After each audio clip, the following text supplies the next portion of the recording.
I sold the house. I disappeared without warning a soul. I changed cities. I changed my life. I changed everything. And now, as I look out the window of this small apartment that is mine and mine alone, where no one yells at me, where no one uses me, where no one plots to steal the only thing I had left, I am going to tell you why I did it. Because a 68-year-old mother had to run from her own son as if she were escaping a predator, because that is what Marcus became to me, a predator. And his wife, Keisha, along with that entire family of vipers she brought into my life, were the perfect accomplices to my destruction. But I did not let myself be destroyed. I made a decision that many would call cruel, others would say was extreme. But for me, it was the only way to survive. And if you stay with me until the end of this story, you will understand why I do not regret a single thing, why every document I signed, every box I packed, every tear I shed in silence while I planned my escape was worth it. Because there are moments in life when you have to choose between remaining the victim or becoming your own savior, and I chose to save myself. I know what it feels like to be alone at this stage of life. I know what it is to wake up every morning asking yourself if anyone really cares about you, or if you are just a resource to be exploited until you serve no purpose. For years, I swallowed that reality. I convinced myself it was normal that this is just how modern families are, that I was being dramatic. But there was something inside me, a small voice that grew louder and louder telling me no, that this was not right, that no one deserves to be treated the way I was being treated. And that voice was right. But it reached a point where that voice no longer whispered, it screamed. And finally, I listened. What I am going to tell you is not just my story. It is the story of thousands of older folks who are invisible to their own families, who are treated like nuisances, like ATM machines, like obstacles to the inheritance their children already consider their own.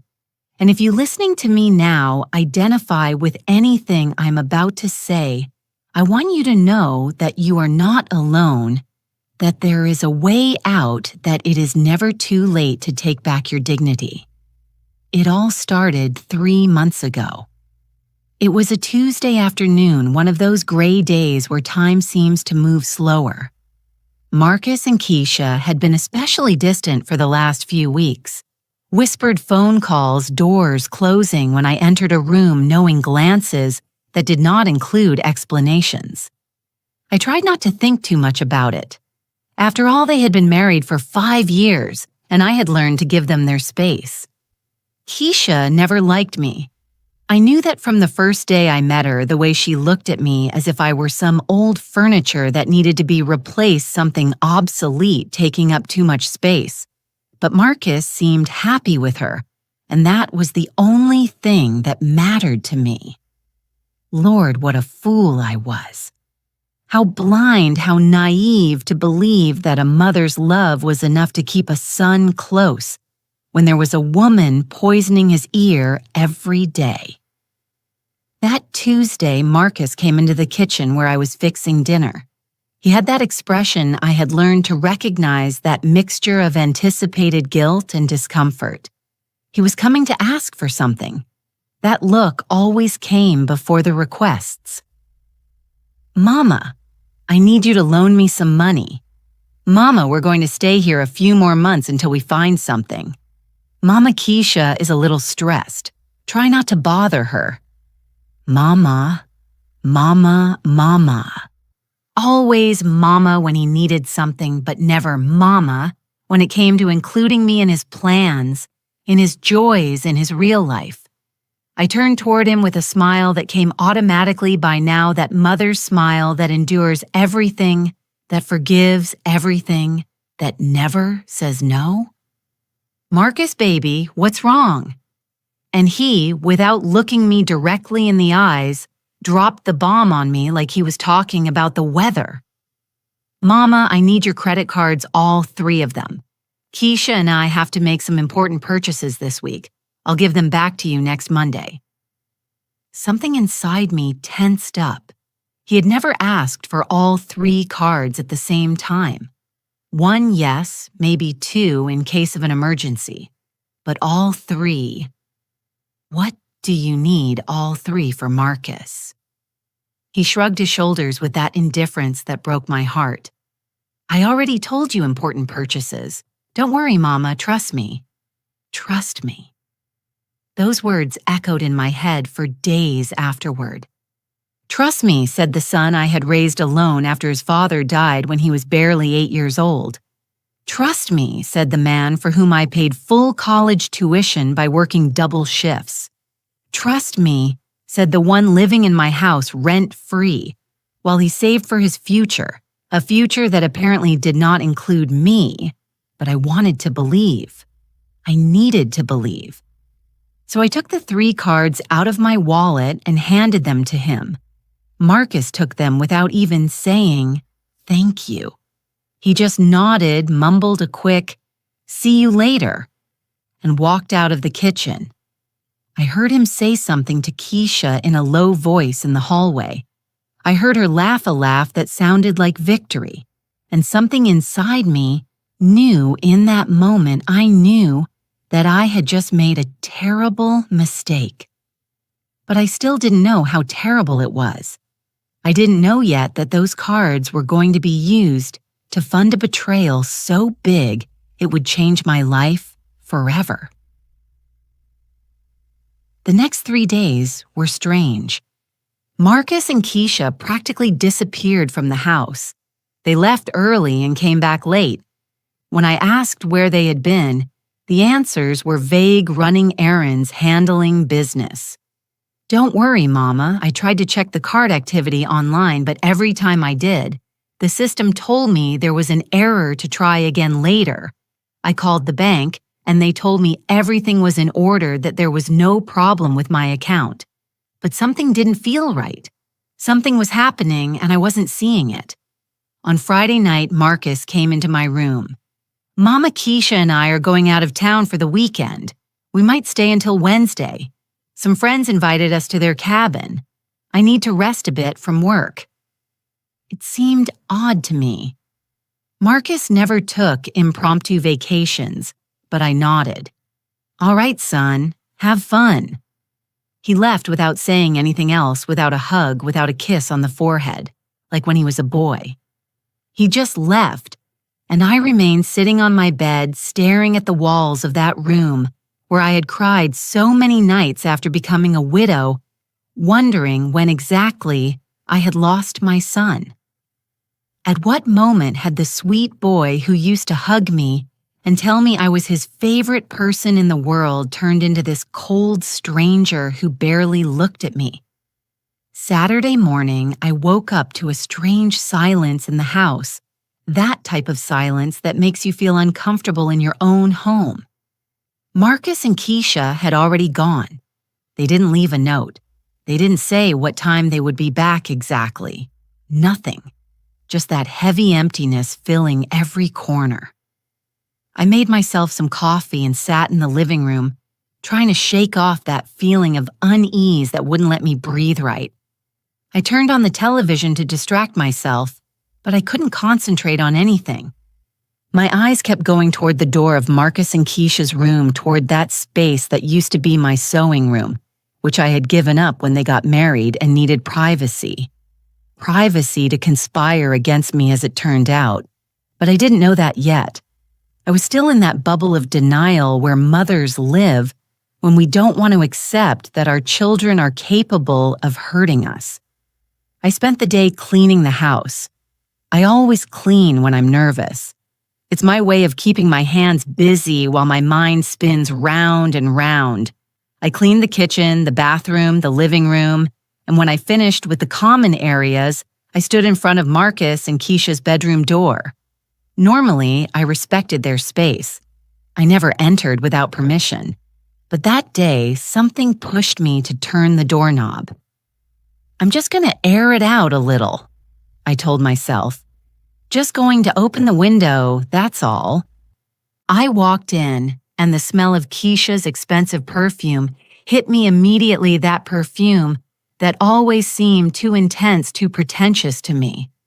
I opened the window, and a fresh breeze came in. I turned to leave when something on the desk caught my attention. Marcus's old cell phone, the one he had replaced 2 months ago with a new one. It was there, connected to the charger with the screen lit up. Apparently, he still used it for something. My hand moved before my brain could stop it. I picked up the phone. It didn't have a passcode. Marcus was always careless with those things. The screen showed several open applications, and there at the top I saw notifications from a messaging app, many notifications from a group named Keisha's Family. My heart started beating faster. I knew I shouldn't look. I knew I was invading their privacy, but something stronger than my sense of propriety made me tap that notification. And in that moment, my life changed forever. The group had hundreds of messages. I scrolled down to the most recent ones, and the first thing I saw froze my blood. It was a message from Keisha sent that very morning. We're already at the airport. Marcus is nervous that the old woman might notice something. I told him to calm down. She's too stupid to check the card statements. The old woman. She called me the old woman. My hands started to tremble. I kept reading. Patricia, Keisha's mother, had responded. Good thing your mother-in-law is so naive. My daughter knows how to handle these situations. When we get back, we'll already have everything in motion with the lawyer. That house is going to be ours before she realizes it. Raymond, Keisha's father, had sent a thumbs-up emoji and then written, Marcus is a good boy. He knows how to obey, not like those mother-in-laws who cause problems. This one lets herself be manipulated easily. I felt as if someone had dumped a bucket of ice water over me. I kept scrolling down the conversation, and every message was worse than the last. Marcus had written, I feel like I'm betraying my mama, but you guys are right. She's already old and the house is too big for her alone. It's better that it's in our hands before she does something stupid with the property. Keisha had replied to him, Babe, it's not betrayal. It's smart planning. Your mama is going to be better off in a small place where she doesn't have to worry about maintenance. We'll take care of everything. Better off in a small place. They were talking about me as if I were a piece of furniture that needed to be relocated, as if my opinion didn't matter, as if this house, which had been my sanctuary for 40 years, which my late sister Catherine had left me with so much love, was something they could simply take. I kept reading with tears falling down my cheeks. There were messages from days ago planning this trip. It wasn't a weekend at a cabin with friends.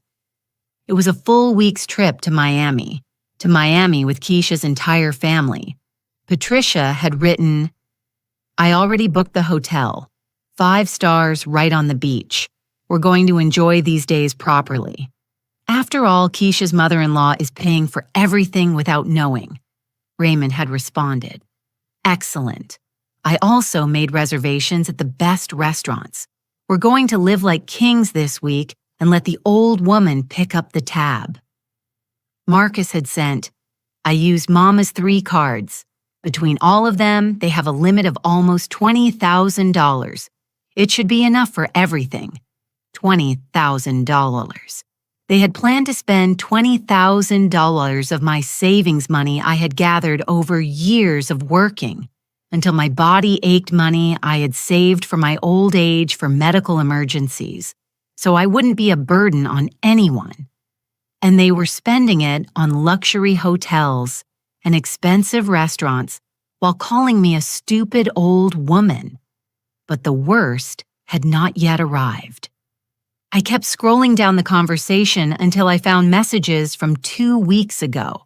Messages where they discussed their real plan. Patricia had written a long message. Keisha, I spoke with our lawyer. He says if Marcus can get his mother to sign a power of attorney, we can start the process of transferring the property. It won't be immediate, but we can start preparing the ground. He also says if she is showing signs of senility or mental incapacity, the process is faster. Keisha had responded, my mother-in-law is perfectly lucid, Mama. We can't invent that. Patricia, there's nothing to invent, honey.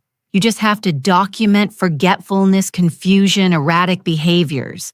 All old folks have those moments. You just have to record them on video when they happen and present them as evidence that she cannot handle her own affairs. Raymond, Patricia is right. I know 3 cases where it worked perfectly. The family managed to get total control of the elderly person's properties using that method. It is legal if done right. Marcus, I don't know if I feel comfortable with that. Keisha, baby, think about our future. Think about the children we are going to have. We need that house. Your mama is going to be better cared for in a home anyway. She can't handle all that space anymore. It's for her own good. For my own good. They wanted to lock me in a facility, steal my house, and convince themselves it was for my own good. I felt a rage so deep I thought I was going to explode, but I kept reading because I needed to know everything. I needed to see how far this betrayal went, and what I found next destroyed me in a way I never imagined possible. There was a message from Keisha from a week ago. Guys, my mother-in-law asked me today if she could go with us to the festival next month. I told her no, that it was a couples-only event. She looked so sad. It almost made me laugh. Patricia had responded, well done, daughter. You have to keep isolating her socially. The fewer connections she has, the easier everything will be. Raymond, exactly. Old folks without a support network are easier to handle. Marcus, sometimes I feel like I'm too hard on her. Yesterday she asked if we could have dinner together and I told her I was busy. Her eyes filled with tears. Keisha, Marcus, don't be soft. It's part of the process. If you start giving in now, we're going to lose momentum. Remember what we said, emotional distance, so that when the time for the transition comes, it won't be so difficult for you. Emotional distance. They had planned to distance themselves from me deliberately. All those times Marcus had avoided my conversations, rejected my invitations to cook together, walked out when I entered the room, it wasn't coincidence. It wasn't that he was busy. It was a cold and calculated strategy to break my heart little by little to make me feel invisible in my own house, to prepare me for the day they would kick me out of my own home. The tears were falling so fast I could barely see the screen, but I continued reading because I needed to know it all. I found another message from Patricia that made me feel physically sick. Althea is the perfect type of old woman for this. She doesn't have many friends. She doesn't go out much. Her only real family was her sister, and she's dead. Marcus is all she has. That gives us a total advantage. Raymond. Plus, she's one of those old-school women who do everything for their children. She would never report us or cause problems. She is too submissive. Keisha, exactly. That's why I chose well. A man with a mother like that was perfect for what we needed. Chose well. Keisha had chosen Marcus because I was vulnerable, because I was alone, because I had sacrificed so much for my son that they knew I would never confront him. I let myself fall onto Marcus's bed with the phone still in my trembling hands. My whole body shook uncontrollably. It wasn't just rage I felt. It was something much deeper and more painful. It was the sensation of having been completely destroyed by the only people I had trusted by the son to whom I had given everything, absolutely everything. I closed my eyes trying to process what I had just read, but the words kept resonating in my head like blows. Stupid old woman. Too submissive. I chose well. Easy to handle. Every phrase was a knife sticking deeper into my chest. I stayed there lying down for how long? Maybe minutes, maybe hours. The sun was starting to set when I finally sat up. I had to keep reading. I had to know everything before they came back, before they could erase the evidence or change their plans. I needed to know every detail of this betrayal to be able to protect myself. I went back to the phone and looked for older conversations. I found the exact moment where it all started. 8 months ago, Keisha had started a conversation with her parents. Mama, Daddy, I have an idea. My mother-in-law's house is worth at least $400 billion according to the city tax assessment. It's in a neighborhood that's appreciating a lot. If we manage to get it in our name, we could sell it in a couple of years and make a lot of money, or keep it and rent out our part while we live there. Patricia had responded immediately. I like how you think, daughter, but it has to be subtle. No obvious pressure. This has to look like a natural transition. Raymond had added, I know a lawyer who specializes in these things, property transfers from the elderly to family members. He works on cases where the old folks are prevented from managing their assets. He can guide us. Keisha, perfect daddy. I'm going to start working on Marcus. He is the weak link. If I manage to convince him it's the best thing for his mama, everything will be easier. Working on Marcus. My son hadn't been the mastermind of this.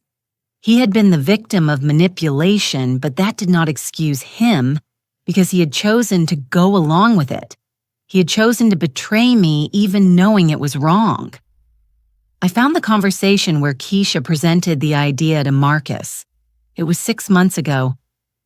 Babe, I need to talk to you about something important. Your mama is getting older and this house is too much responsibility for her. I've been thinking that maybe we should consider helping her move to a smaller, more manageable place. We could keep the house and take better care of it. Marcus had responded, I don't know, Keisha. This house means a lot to my mama. My Aunt Catherine left it to her. They were very close. Keisha, exactly why, babe? It's too much pain for her. Every corner reminds her of her dead sister. She would be better off in a new place where she can start from scratch. Besides, think about our future. Think about the babies we want to have. We need space. We need stability. Your mama would understand if you explained it to her right. And so it had started with lies disguised as concern, with manipulation, wrapped in sweet words about my well-being. Marcus had resisted at first. There were messages where he expressed doubts, where he said he didn't feel right about the idea. But Keisha was persistent and her parents bombarded him with arguments. Little by little, they wore down his resistance until finally Marcus gave in. I watched it happen in those messages. I saw how my son was turned into an accomplice to my destruction, message after message. But there was something else that destroyed me completely. I found a conversation where they spoke specifically about my sister Catherine. Patricia had written, the fact that the sister left the house directly to Althea and not to Marcus is a problem. It means she wanted to protect her from something. We're going to have to be very careful. Raymond.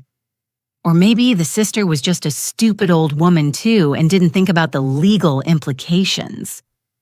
Keisha. My mother-in-law says her sister made her promise she would never sell the house that it was, so she would always have a safe home. Marcus. Yeah, my Aunt Catherine made her swear that on her deathbed.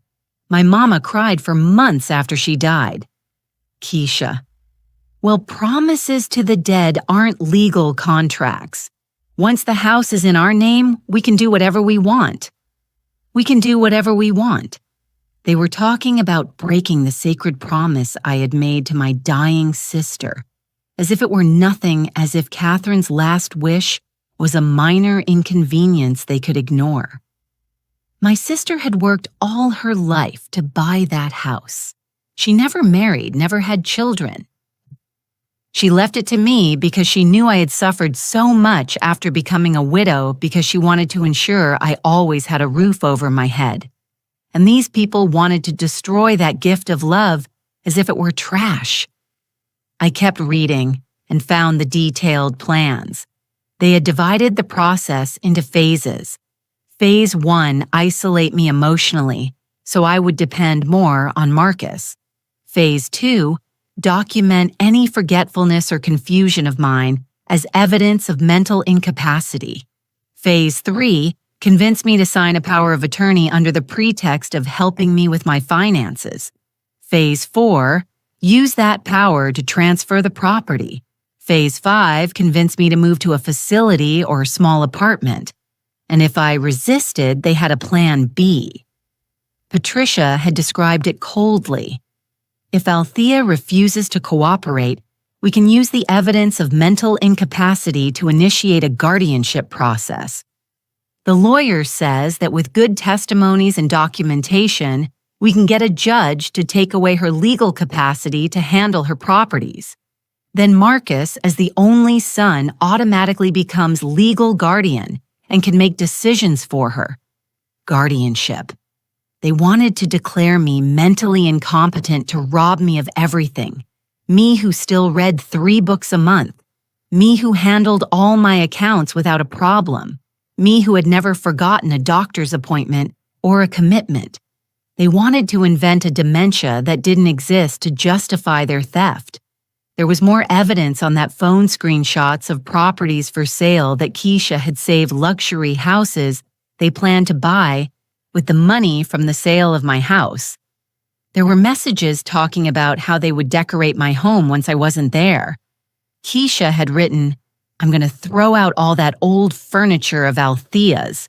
That outdated style gives me nausea. We're going to do a complete renovation, modern, minimalist, elegant. Patricia. You can donate her things to charity or throw them out. Old folks accumulate so much trash without real sentimental value. Raymond. The important thing is that you act fast once she's out. Don't give her time to regret it or cause problems. Marcus. She isn't going to cause problems, trust me. I know my mama, she is very docile.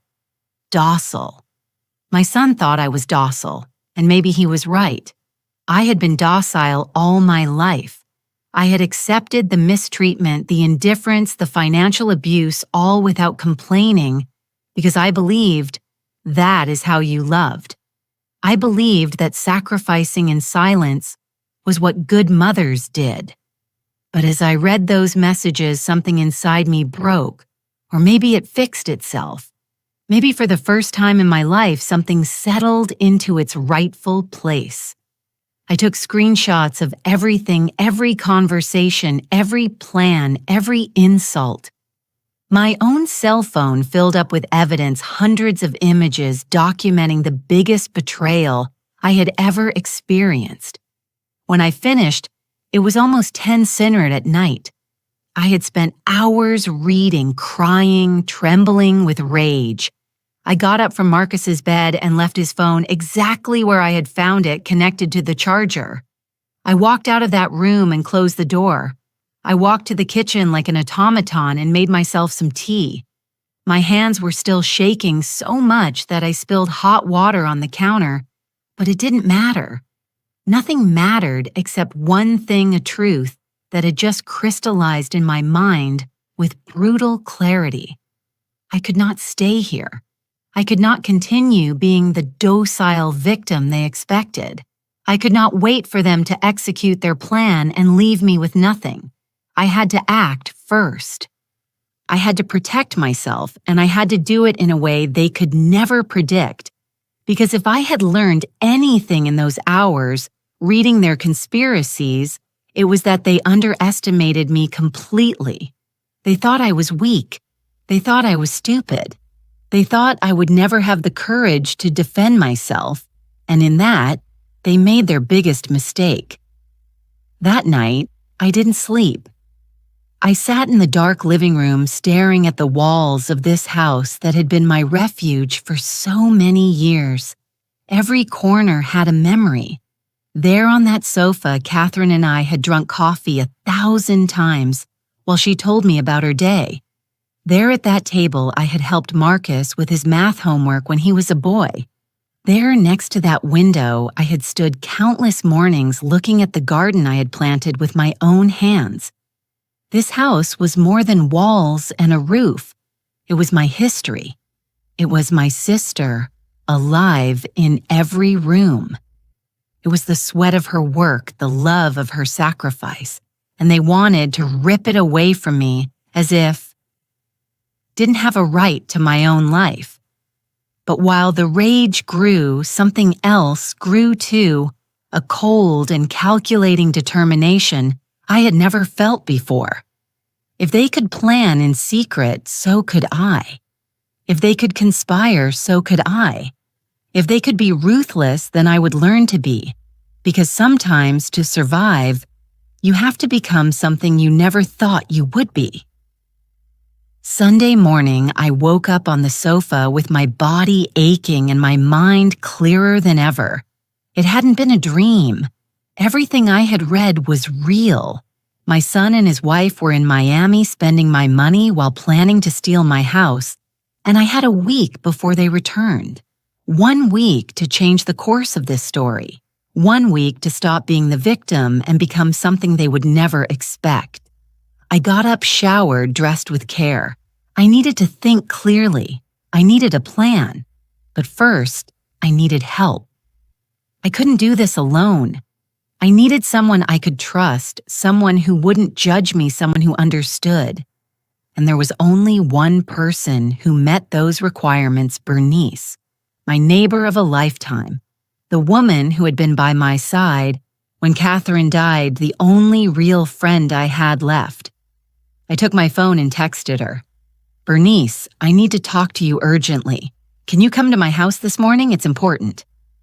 She responded in 5 minutes. Heading there in half an hour. Are you okay? I wrote back. No, but I'm going to be. When Bernice arrived, she found me sitting at the dining room table with my laptop open and all the screenshots organized in folders. She walked in with that look of worry only true friends have. Althea, what's wrong? You look terrible. I poured her a coffee and without saying a word, passed her my phone. Read this, I told her with a trembling voice. I want you to read everything before we talk. Bernice took the phone and started reading. I watched her expression change with every screenshot, surprise, disbelief, horror, rage. When she finished almost half an hour later, she had tears in her eyes. Althea, this is monstrous. How can they do this to you? Marcus is your son. I nodded while my own tears began to fall again. I know, and I need your help. I need to get out of here before they come back. I need to protect myself, but I don't know how. I don't know where to start. Bernice got up, came around the table, and hugged me tight. We're going to fix this, I promise you. But first we need to think with a cool head. We need a lawyer. We need to document everything, and we need to act fast. We spent all Sunday planning. Bernice made calls to contacts. She had a lawyer named Mr. Sterling, who was a friend of her brother-in-law, a real estate agent, Mrs. Purnell, who had helped her sister, an accountant who could review my finances. By Monday morning, I had appointments scheduled with all three. The first meeting was with the lawyer. Mr. Sterling had a small but orderly office downtown. I showed him all the screenshots. I explained the complete situation. He listened without interrupting, taking notes occasionally. When I finished, he leaned back in his chair and sighed. Mrs. Dollard, what your family is planning is fraud. It is financial abuse, and potentially, if they were to forge documents or your signature, it would be a serious felony. You have solid evidence here. You could report them criminally, but... And here he paused. That would take time, months, maybe years of legal process, and meanwhile they could continue living in your house, pressuring you, making your life impossible. Then what can I do? I asked desperately. Mr. Sterling leaned forward. You can protect yourself in a more effective way. You can sell the property right now this week. It is your house. It is in your name solely. You do not need anyone's permission, and once sold, there is nothing they can steal. The idea hit me like a bolt of lightning. Sell the house, my house. Catherine's gift, the place where I had built so many memories. But what were memories compared to my dignity? What was a house compared to my freedom? My sister had given me this place to protect me, to give me security. Keeping it now would mean losing that security. It would mean staying trapped, waiting for them to strip me of everything. No. I decided in that moment I wasn't going to let that happen. If I have to sell, I will. If I have to leave, I will leave. But it will be on my terms, not theirs. Mr. Sterling nodded approvingly. It is the right decision, and I have another recommendation. You need to cancel those credit cards immediately. Report them as lost or stolen. That way the charges they are making now will stop. Furthermore, you should consider filing a report for fraud. Your son used your cards without permission for unauthorized expenses. That is a crime. I felt a knot in my stomach. Report Marcus, my son. But then I remembered his words in those messages. My mama is docile. She isn't going to cause problems. And something in me hardened. All right, I'll make the report. I left Mr. Sterling's office with a list of actions to follow. First, call the bank and cancel the cards. Second, meet with the real estate agent to start the sale process. Third, begin packing my essentials. Fourth, look for a place to move to. Everything had to happen in the next 6 days before Marcus and Keisha returned. Bernice accompanied me to the bank. The manager who helped us was understanding when I explained the situation. Mrs. Dollard, I see here that your cards have had unusual activity in the last few days. Expenses in Miami totaling... She let out a low whistle. $18,000 so far. Luxury hotels, restaurants, clothing stores. This definitely does not match your usual spending pattern. $18,000 in 3 days. I felt dizzy, and they still had 4 more days of their trip left. The manager continued, I'm going to cancel all 3 cards immediately, and we are going to dispute all these charges as unauthorized. I'm also going to lock your account so only you can make transactions. You will need to come in person for any major transaction. It is for your safety. That afternoon, I met with a real estate agent, Mrs. Purnell, a woman in her 50s, with a professional but genuine smile. I need to sell my house fast, I told her directly. Very fast, in less than a week if possible. She blinked surprised. Mrs. Dollard property sales normally take weeks, sometimes months. There are inspections, appraisals, negotiations. I understand you have an urgency, but 1 week is... I interrupted her. I am willing to sell below market value 30–40% less if necessary. I just need it to close fast and for the money to be in my account before next Wednesday. Mrs. Purnell looked at me with a mix of concern and curiosity. This has to do with family trouble, doesn't it? I nodded without giving details. She sighed. All right, let me make some calls. I have investors who buy properties quickly with cash. They won't offer full price, but they can close in days if the property is legally clean. That is exactly what I need. By Tuesday afternoon, I already had 3 offers on the table. Mrs. Purnell had worked fast contacting investors she knew. The best offer was $280,000 in cash. My house was worth at least $400,000, according to the recent assessment, but I didn't care. It wasn't about the money, it was about freedom. It was about ripping out of their hands what they believed was already theirs. I accepted the offer immediately. The buyer was an investor who wanted the property to remodel and resell. He didn't ask questions, he just wanted to close fast.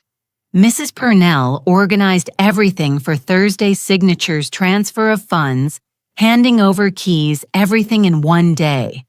There were only 2 days left before Marcus and Keisha returned. 2 days to dismantle the life I had built here. 2 days to disappear. But I didn't feel sad, I felt powerful. For the first time in years, I was taking control of my own life. Meanwhile, I kept monitoring Marcus's old phone. They had no idea I knew everything. They kept sending messages to the family group sharing photos of their luxurious vacation. Keisha posing on the beach in an expensive dress, Marcus in a fancy restaurant holding a glass of wine, Patricia and Raymond toasting on the balcony of their suite with an ocean view, all smiling, all happy, all spending my money as if it were theirs. Every photo infuriated me more, but also gave me more determination. They had underestimated this stupid old woman, and that was going to be their downfall. In the group, they kept talking about their plans. Keisha had written, "When we get back, we have to start phase 2. We need Marcus to record his mama in moments of confusion, even if it's small things. Not remembering where she left her keys, forgetting a date, anything we can use." Patricia responded, "Exact, and they have to be natural videos that don't look staged. We need to build a solid case." Marcus wrote, "I still feel bad about this." Keisha answered him fast, "Babe, we already talked about this. It's for our own good, for our future. Your mama is going to be better cared for, I promise you." Lies on top of lies, but I wasn't there to be their victim anymore. Wednesday, I started packing. Not everything, just the essentials. Clothes, important documents, photographs of Catherine, some objects with sentimental value. Bernice helped me. We worked in silence most of the time, only interrupted by my occasional tears when I found something that brought back memories, a photo of Marcus when he was a baby, a necklace Catherine had given me, the apron my late husband used when he barbecued on Sundays. Every object was a piece of my life I was leaving behind, but I had to do it. There was no other choice. Bernice hugged me when she saw me crying over a box of photos. "You're going to be all right, Althea. This isn't an ending, it's a beginning, a better beginning where no one is going to hurt you." I wanted to believe her. I needed to believe her. While I packed, I also did other important things. I called the bank and transferred all my money to a new account in another state, an account only I knew about. I canceled all the utilities in my name at this house. Lights, water, gas, internet, everything. I scheduled the cancellations for Friday morning. I wanted that when Marcus and Keisha arrived. Wednesday night, they would find an empty house, dark and with nothing. I also prepared something special. With the help of Mr. Sterling, the lawyer, I drafted a letter that explained everything, that showed them I knew every detail of their plan, that made it clear they had lost. The letter was hard, direct, with no room for misunderstandings. It started like this: "Marcus and Keisha, when you read this, I will have already disappeared from your lives. The house you plan to steal from me has already been sold. The money you thought you would inherit is protected in accounts you will never be able to touch. The credit cards you used for your luxury trip without my permission have been reported as fraud. Every charge you made is being disputed, and there is a criminal investigation in process. I know everything. I read every message, saw every plan. I know every insult you said about me. Stupid old woman. Docile, easy to handle. You thought I was so weak I would never defend myself. You were wrong. The letter continued for 2 more pages, detailing every betrayal, every lie, every moment where they had demonstrated their true character, and it ended with this. Marcus, I gave you life. I raised you alone after your father died. I worked until my body ached to pay for your college. I opened the doors of my house to you when you got married, and you repaid all that by planning to lock me in a facility while you stole the last gift my sister left me, Keisha. I welcomed you into my family with open arms. I never made you feel less, never treated you badly, and you called me a useless old woman and conspired to destroy me. To both of you I say this, I am not going to press criminal charges, though I could. I am not going to expose you publicly, though I should. I am simply going to do what I should have done a long time ago, disappear from your lives. Because finally I understood that you never loved me. You only loved what you could get out of me. Do not try to find me. Do not try to contact me. For me, you ceased to exist the day you decided to betray me. Have the life you deserve.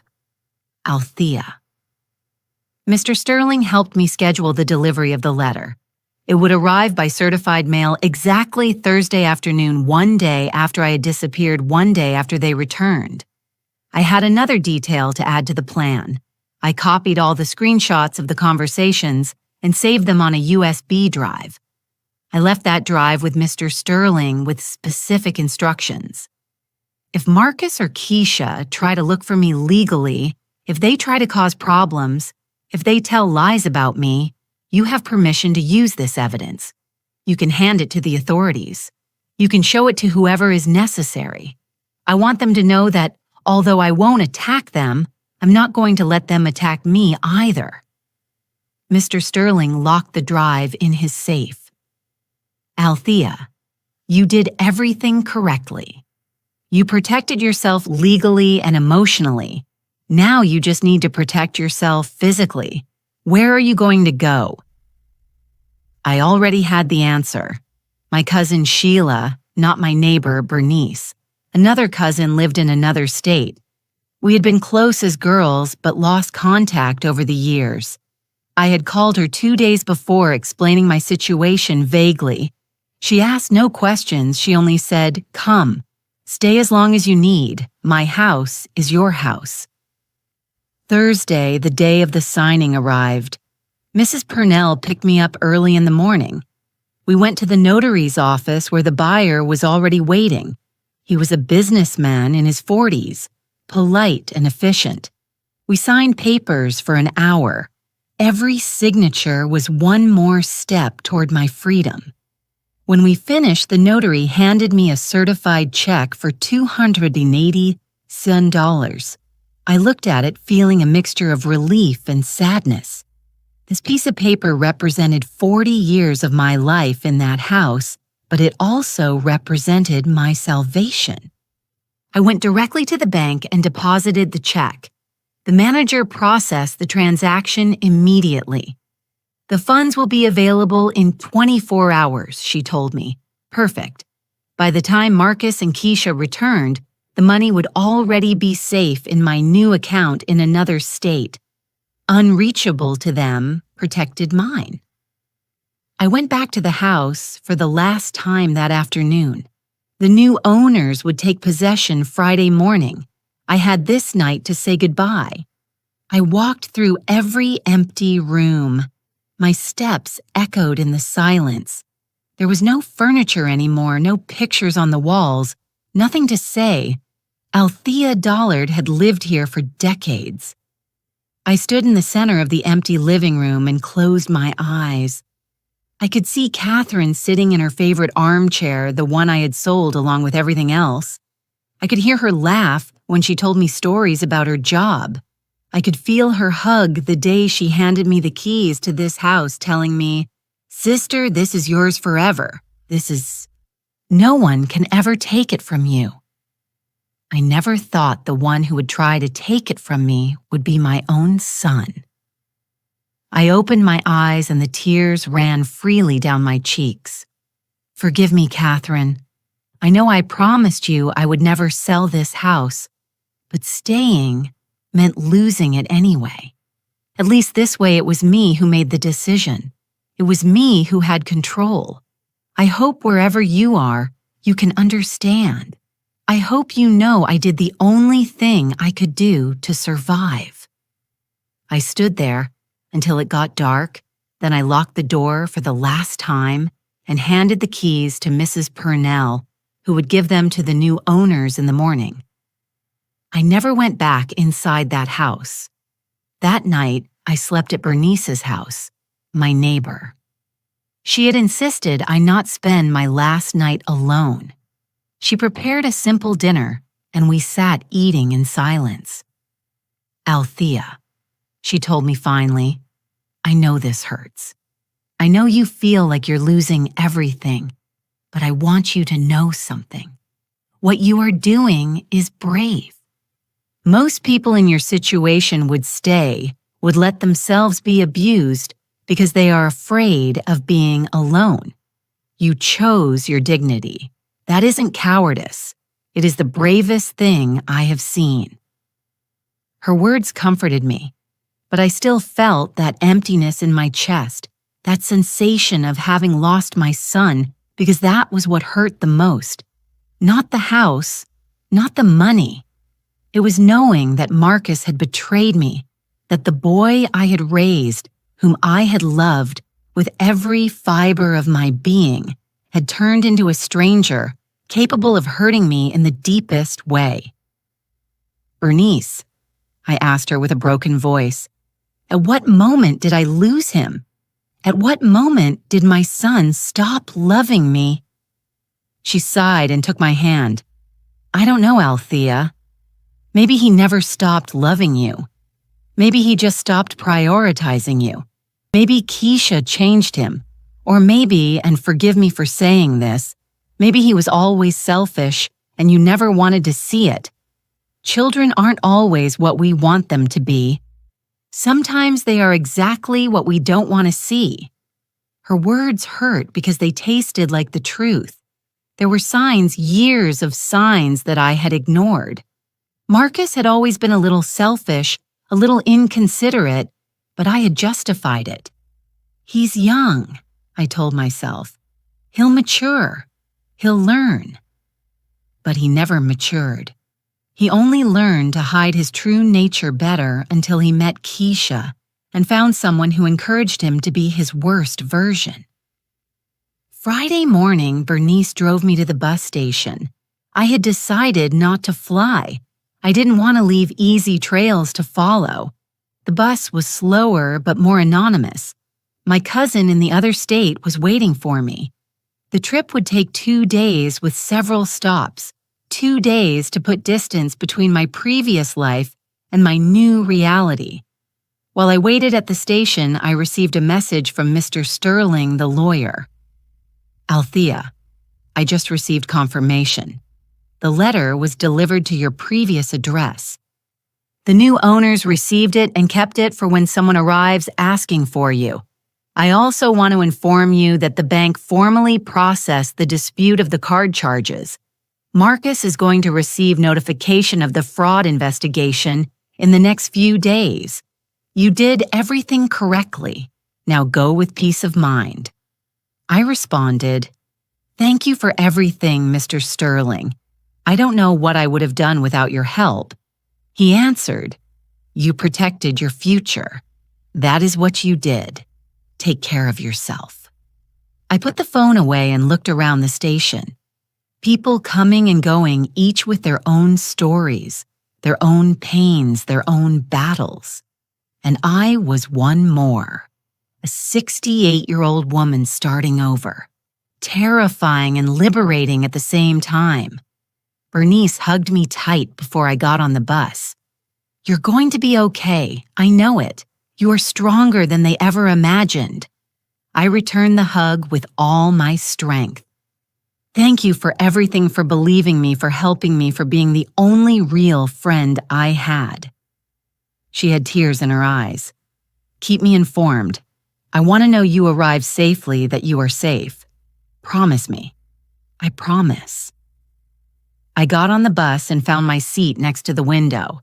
As the vehicle started up and the city began to fade away, I thought about Marcus and Keisha. At that moment, they were enjoying their last day in Miami, spending the last dollars on my cards before they expired, taking photos to show off on social media, planning how they were going to continue with their scheme when they returned. They had no idea what awaited them. They had no idea their victim had disappeared, that their plan had collapsed, that the stupid old woman had turned out to be much smarter than they thought. And that gave me a dark but real satisfaction. It wasn't exactly revenge, it was justice. It was self-protection. It was survival. The bus crossed landscapes I had never seen. Open fields, small towns, mountains in the distance. Every mile took me further from my previous life. Every hour that passed brought me closer to my new reality. I thought a lot during that trip. I thought about all the times I had swallowed my pride, all the times I had accepted mistreatment, because I was afraid of being alone, all the times I had prioritized Marcus's happiness over mine. And I realized something. It hadn't been love. It had been fear. Fear that if I didn't sacrifice constantly, if I didn't make myself small, if I didn't accept the crumbs of affection they gave me, then I would be completely alone. But now I was alone anyway, and strangely, it didn't feel as terrible as I had imagined. It felt like breathing after being underwater too long. I arrived at my destination Sunday afternoon. My cousin Sheila, whom I hadn't seen for almost 15 years, was waiting for me at the station. She recognized me immediately despite the time. "Althea," she said, hugging me. "Welcome home. This is your house now for as long as you need." Her apartment was small but cozy.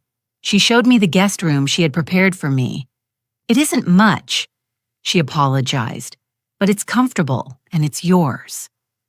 I cried when I saw the bed with clean sheets, the towels folded on the dresser, the fresh flowers on the nightstand. I cried because someone had bothered to make me feel welcome. Someone who didn't really know me, who owed me nothing, had done more for me in one day than my own son in years. That night, while unpacking my few belongings, I received a message from a neighbor back at my old house. "Althea, I don't know if you should know this, but Marcus and Keisha arrived an hour ago. It was chaos. They were screaming, crying, calling the police. The new owner showed them the sale papers. Marcus tried to force the door and almost got arrested. Keisha was screaming that this was impossible, that you couldn't have done this. Finally, they left. I heard Marcus say, 'They were going to look for you. Thought you should know.' 'Thank you,' I responded. 'I am already far away. I am safe.' I blocked Marcus's number that night and Keisha's too. I didn't want to hear their excuses, their screams, their threats. I didn't need that poison in my new life. The following days were strange. I would wake up in the mornings not knowing where I was. For a few seconds, then reality would return. I was in another city, in another life, far from Marcus, far from Keisha, far from everything I had known. My cousin gave me space, but also company. She didn't ask invasive questions, just let me be. In the mornings, we had breakfast together and she went to work. I spent the days walking around the neighborhood, getting to know the streets, looking for little places to drink coffee, trying to build a new routine, trying to heal. But wounds don't heal fast, especially those made by the people you love most. Every night I checked my phone expecting something I didn't know what. Maybe an apology from Marcus, maybe a message saying he was sorry that he had made a mistake, that he still loved me. But nothing came, just silence. And that silence hurt more than any insult. 1 week after my arrival, Mr. Sterling called me. "Althea, I need to inform you about some developments. Marcus tried to file a complaint against you for fraudulent sale of property. He alleged you were mentally incapacitated and that the sale should be annulled." My heart stopped. "And what happened?" Mr. Sterling laughed bitterly. "The judge reviewed the documents. He saw that you passed recent medical evaluations as part of the sale process. He saw that a notary certified your mental capacity. He saw that you acted with counsel present, and then he saw the evidence I presented of the conversations, where they planned to declare you incompetent falsely. The case was dismissed in minutes. Furthermore, the judge warned Marcus that filing false reports could result in charges against him. I felt a relief so big I almost fainted. So they can't do anything. They can't touch the money, they can't reverse the sale, they can't force me to return. Exactly, Mr. Sterling confirmed. Legally, you are completely protected. Besides, the bank confirmed the fraudulent charges on the cards. Marcus will have to pay everything back or face criminal charges, and Keisha is also implicated because she made some of the charges directly. They are in serious financial trouble now." After hanging up with Mr. Sterling, I sat on the small balcony of my cousin's apartment. I looked at the city. I was barely starting to know a city where no one knew my story, where no one saw me as the stupid old woman who had been deceived by her family. Here I was, just Althea, a woman starting over, and that felt like a gift. Days turned into weeks. I found a small apartment to rent. I didn't want to abuse my cousin's hospitality.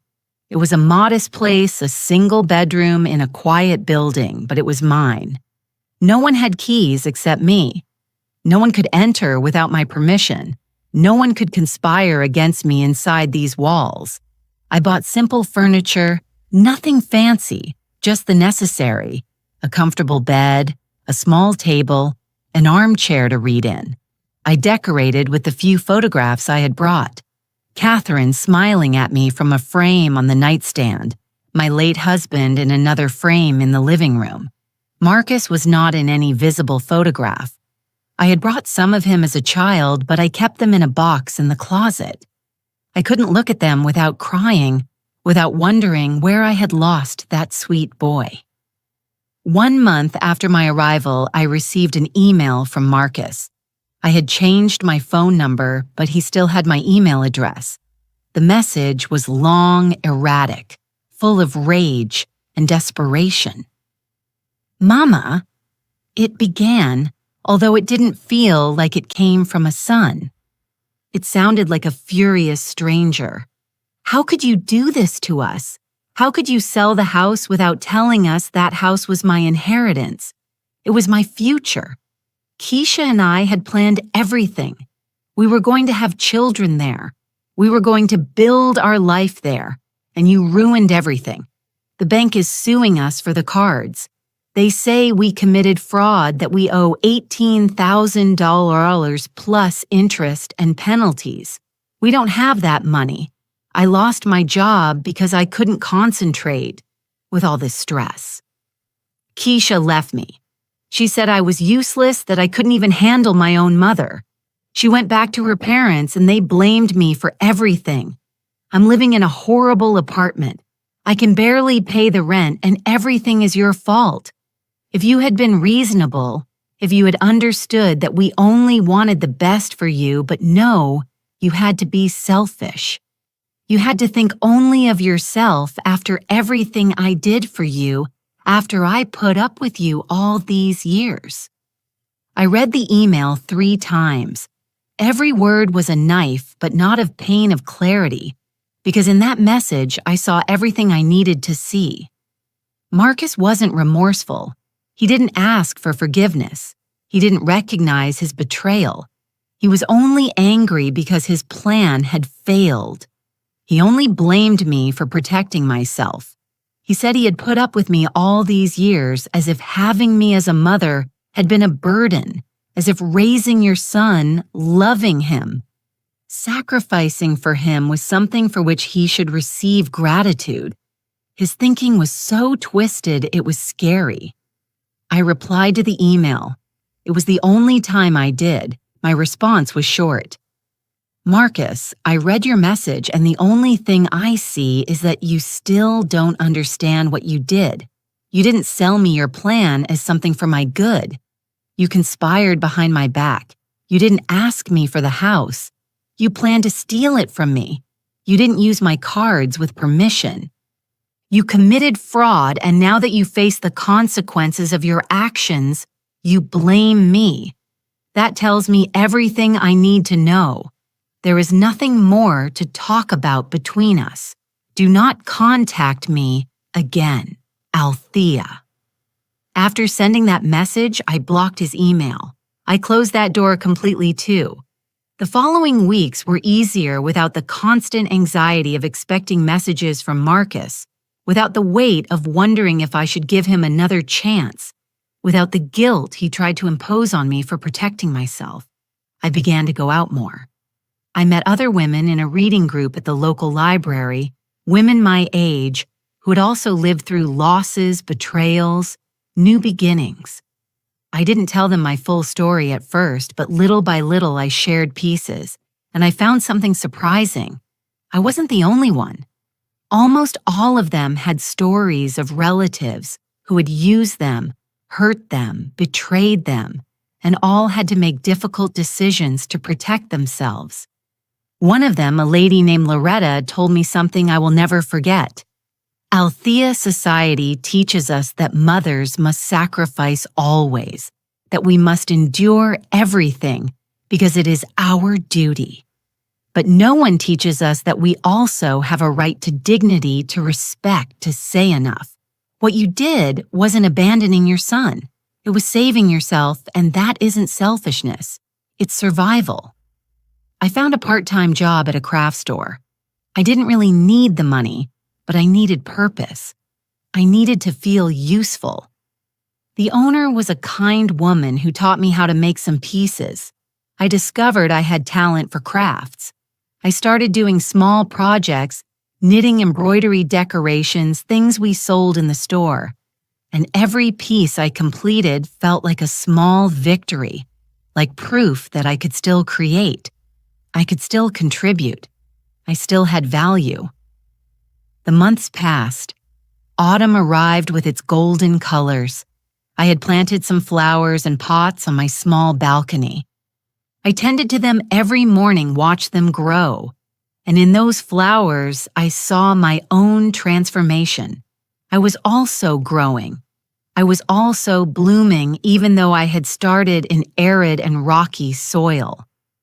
I received one last piece of news from Mr. Sterling before closing that chapter completely.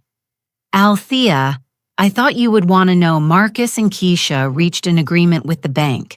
They are going to pay the $18,000 in installments over 5 years. If they miss a single payment, they face criminal charges.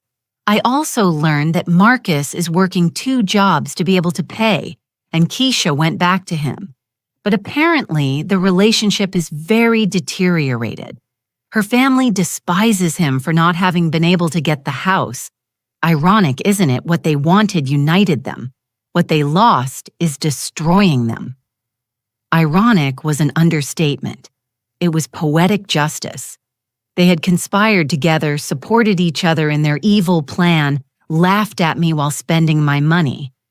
And now that same destroyed plan was what kept them tied in a toxic relationship. Marcus trapped working like a slave to pay a debt that should never have existed. Keisha trapped with a man her family despised. Patricia and Raymond watching as their grand scheme not only failed, but left their daughter in a worse situation. I felt no pity for any of them. Maybe that made me cruel. Maybe I should have felt some compassion. After all, Marcus was still my son biologically. But the son I had raised, the boy I had loved, he didn't exist anymore, if he ever existed. Maybe it had just been an illusion. I had created a fantasy of perfect motherhood that was never real.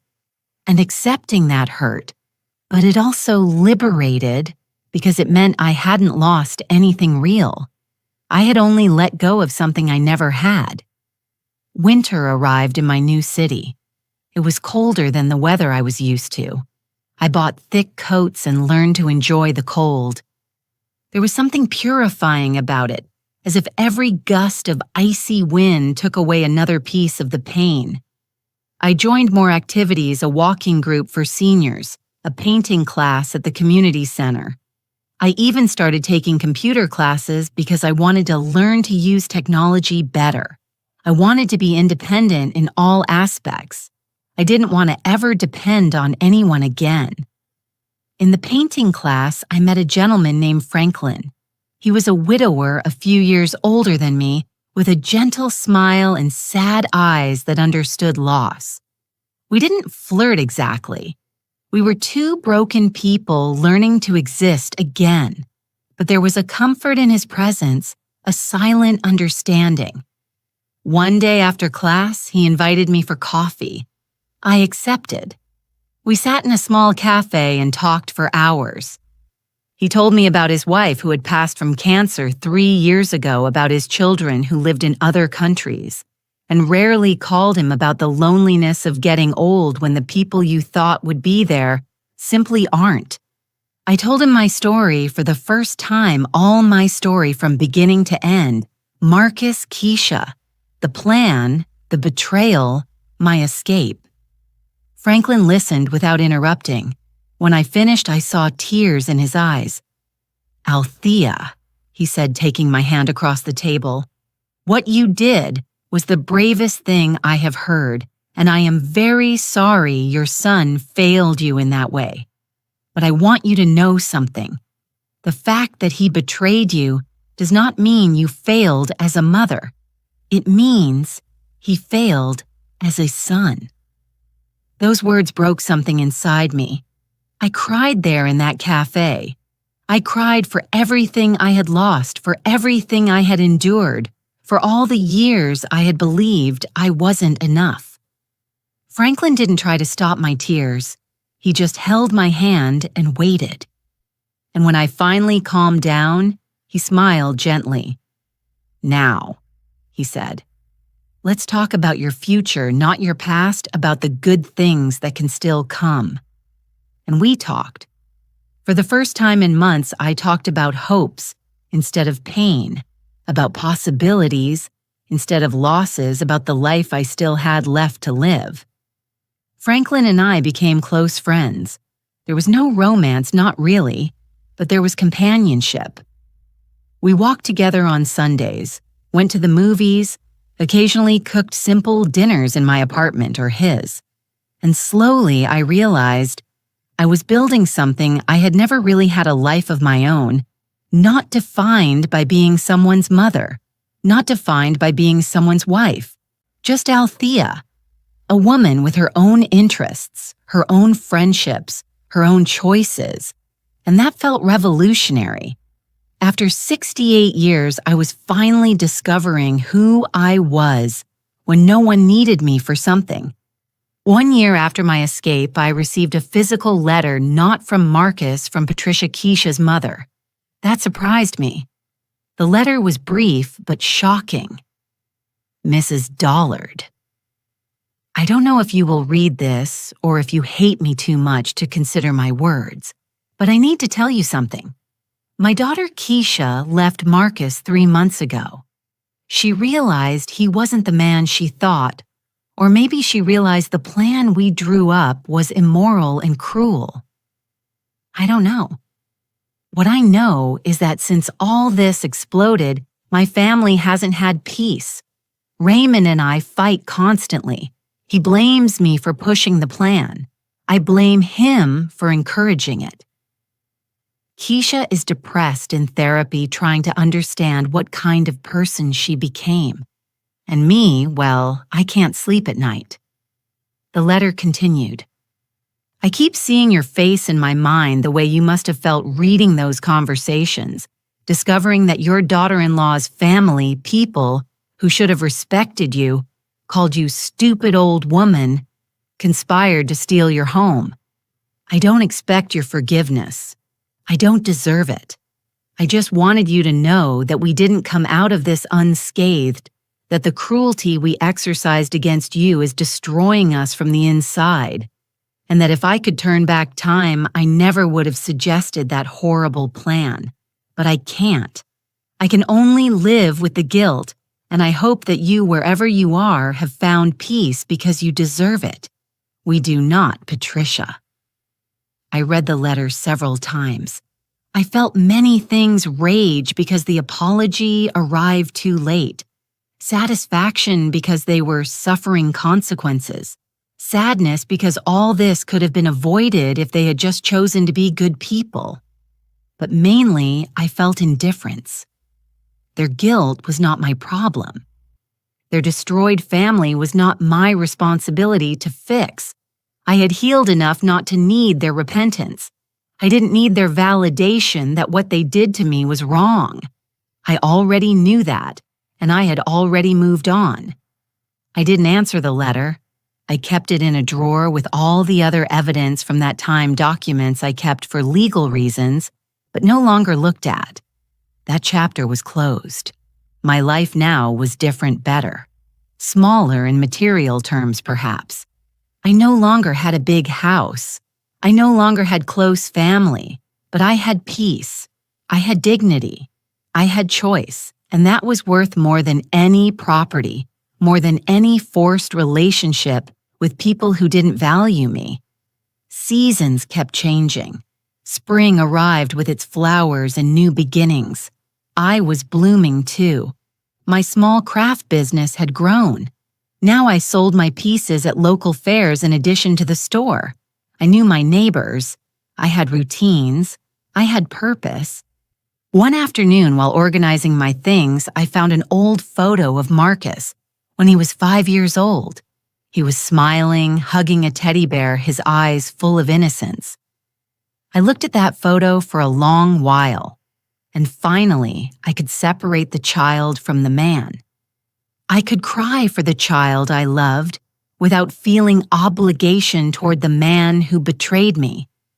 I could honor the good memories without letting them tie me to a toxic relationship, and that I understood was real healing. Franklin visited me that night. We'd planned to have dinner together. While we cooked, I told him about the photo, about how finally I could look at it without feeling that sharp pain in my chest. He smiled while chopping vegetables. Althea, that means you are healing for real. It isn't forgetting. It is learning to remember without bleeding. He was right. The memories didn't bleed me anymore. I didn't wake up at night with panic attacks anymore. I didn't compulsively check my phone expecting messages that would never arrive. I didn't blame myself for not seeing the signs sooner. I had reached a place of acceptance. Things happened. They were terrible. But I survived. And not only survived, I was thriving in my own way. After dinner, Franklin and I sat on the balcony watching the stars. The spring air was soft and scented. Althea, he said softly, "Can I ask you something?" Of course. Do you ever think about contacting Marcus, about giving him a chance to apologize properly? I considered the question honestly. I used to think about it the first few months every day, but not anymore because I realized something. He knows where I am. If he really wanted to find me, Mr. Sterling has my information. He could contact me through him, but he hasn't done it, and that tells me he still doesn't understand what he did wrong. He still believes I exaggerated, that I was cruel. Until he can see his own guilt, there is no conversation possible." Franklin nodded, understanding. "You are wise, Althea. Many people in your situation would have let themselves be manipulated again, would have fallen into guilt and gone back. You chose your peace. That isn't selfishness. It is self-love. And self-love is something that took me 68 years to learn. We sat in silence enjoying the night, and in that silence I found something I had never had in my old life, real tranquility. Not the superficial calm of pretending everything was okay, but the deep peace of knowing I was exactly where I needed to be. 2 full years have passed since that night I read the messages on Marcus's phone. 2 years since my life exploded and I had to rebuild it from scratch. And now, sitting in this small apartment that is completely mine, I can say with honesty that I wouldn't change anything. Yes, I lost my house, but I gained my freedom.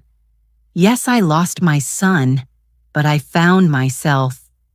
And that trade, however painful it was worth every tear. My routine now is simple, but satisfying. I wake up early and drink coffee on the balcony while I watch the sun rise.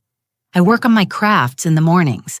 In the afternoons, I walk through the park or visit the library. Weekends, I spend time with Franklin and with the friends I have made in my classes. They are small pleasures, nothing extraordinary, but they are mine. No one can take them from me. No one conspires to steal this life from me, because I didn't build anything others can covet. I built peace, and that cannot be transferred. It cannot be sold. It cannot be stolen.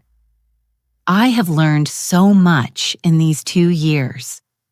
I learned that family isn't always blood, that the people who owe you the most loyalty are sometimes the first to betray you, that constant sacrifice doesn't generate gratitude, but expectations, that saying no is an act of self-love, not cruelty, that being alone is not the same as being abandoned, and that starting over at any age is possible if you have the courage to take the first step. The first step is always the hardest, but every step after becomes a little easier. Occasionally, I receive news of my old life through acquaintances. I learned that Marcus finally finished paying off the card debt after almost 2 years of constant work. I learned that Keisha tried to go back to him briefly, but finally left him for good. I learned that Patricia and Raymond divorced due to the stress and mutual blame. I learned that Marcus now lives alone in a very modest apartment, working a job that barely makes ends meet. And although a part of me, that maternal part that never dies, completely feels a pang of sadness for him, the greater part of me feels only indifference. He made his choices. I made mine. He chose betrayal and greed. I chose dignity and survival. Both of us live now with the consequences of those choices. There is nothing more to discuss.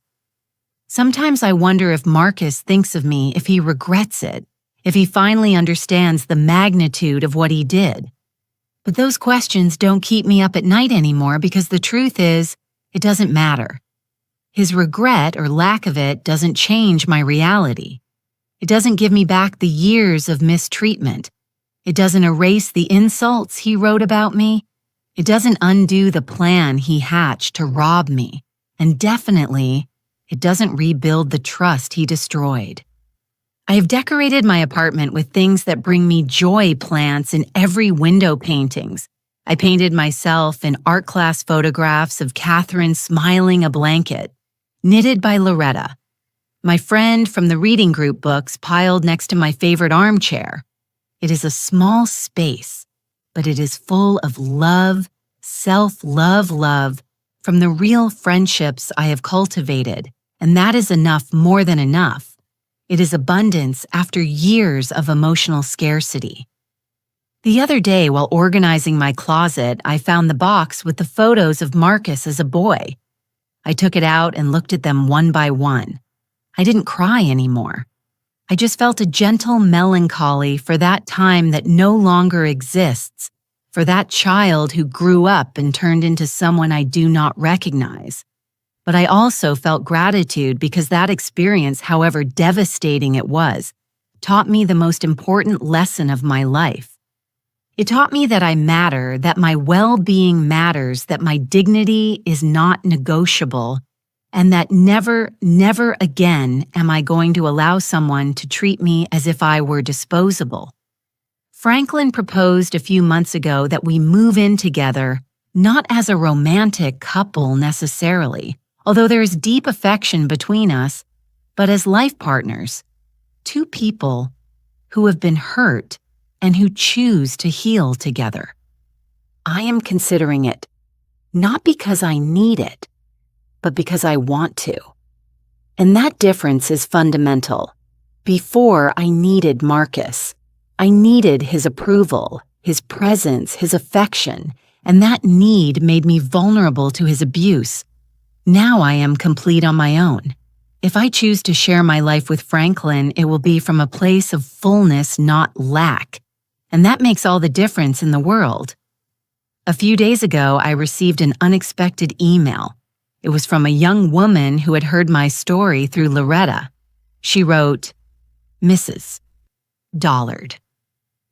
I don't know you personally, but my friend told me your story. I want you to know that you inspired me to leave an abusive relationship with my family. I spent years being the ATM for my brothers and parents. I felt guilty for setting boundaries, but your story showed me that protecting myself isn't betraying them. It's saving myself. Thank you for your courage." It made me cry for the right reasons because my pain had served for something. It had helped another person find their own strength, and that gave meaning to everything that had happened. This morning, while drinking my coffee on the balcony, I thought about all the road traveled from that terrible night, reading the betrayals on Marcus's phone to this moment of peace. It wasn't easy. There were nights where I believed I wouldn't survive the pain. There were moments where I doubted my decisions, where I asked myself if I had been too hard, if I should have given them another chance. But every time those thoughts arrived, I remembered their exact words. Stupid old woman. Easy to handle. Too submissive. And I remembered that I hadn't misunderstood anything. I hadn't exaggerated anything. They really conspired to destroy me, and I really chose to survive. If I could speak to the Althea of 2 years ago, to that woman trembling while reading those horrible messages, I would tell her this. I know you are afraid. I know you feel like you are losing everything, but what you are losing isn't worth keeping. What comes after the pain is better than you can imagine. You are going to discover a strength you didn't know you had.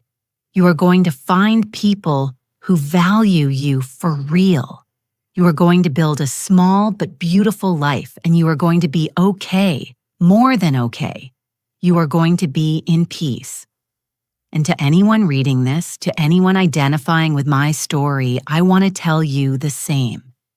If you are being abused by your family, if they are using you, if you are being treated as if you didn't matter, I want you to know that you do have options, that you are not trapped, that choosing your dignity over a toxic family doesn't make you a bad person. It makes you a survivor. It makes you brave.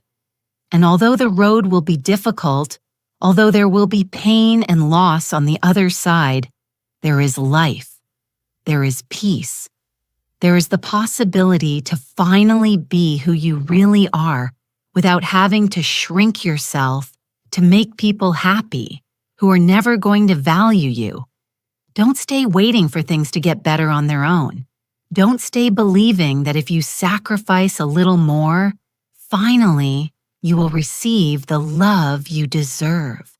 Because the people who really love you don't demand you destroy yourself to prove your loyalty. Real love doesn't hurt constantly. It doesn't manipulate. It doesn't conspire. It doesn't betray. And you deserve real love even if that love comes from friends instead of family, even if it comes from yourself first. Today is a beautiful day. The sun is shining and there is a soft breeze. I'm going to go out walking with Franklin. Later, we have the craft fair where I'm going to sell my pieces. Tonight, we will have dinner with Loretta and other friends. It is a simple life, quiet, no drama, no betrayals, no conspiracies. And it is the most beautiful life I have lived because it is mine, completely mine. No one can take it from me because it is not based on material possessions that can be stolen. It is based on inner peace that I earned after the storm. Marcus never found me. He never really tried to apologize through the channels he had available, and that tells me everything I need to know. He lost his mother the day he decided to betray her. I lost my son the day I discovered who he really was. And we both go on living, but only one of us is in peace. Only one chose dignity over greed. Only one is truly free, and that person is me, Althea Dollard, 68 years old survivor free, and finally, after a lifetime of sacrifice, for others living for myself. And I don't regret a thing.